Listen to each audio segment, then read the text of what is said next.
तर धावसंख्या जर पाहिली तर स्कोर बोर्डवर लागली जात आहे आतापर्यंत 72 धावा. दर्शन पुन्हा एकदा चार्ज झाला. इथे मात्र चान्स आहे. हो हो, व्हॉट अ कॅच, जबरदस्त कॅच मात्र आपल्याला पाहायला मिळतंय.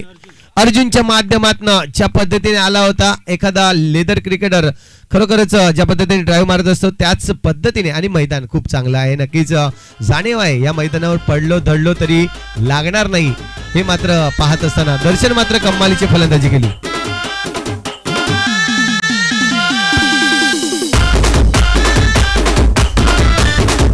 Thank you DJ. 18 चेंडू मध्ये 56 धावाची बहारदार खेळी केली. नक्कीच दर्शनच्या बॅट मधून या धावा आल्या आहेत.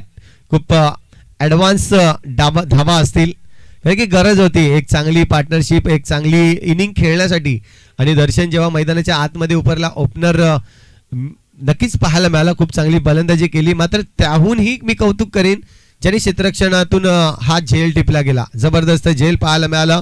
ब्रेक थ्रू होणं खूप गरजेचं होतं. कुठेतरी विकेटचं पतन मिळणं खूप गरजेचं होतं कारण की धावसंख्या ही खूप वेगाने येणार होती. आता मात्र विकेटचं पतन झाल्यानंतर बघूया धावसंख्येवर कुठेतरी अंकुश निर्माण करतील की काय. गोलंदाज जर पाहिलं तर श्याम आतापर्यंत श्यामच्या गोलंदाजीतून एक पहिल्या चेंडूवर षटकार जरूर मारला होता. तदनंतर विकेटचं पतन झालं आणि आता मात्र तिसरा चेंडू असेल या षटकातील.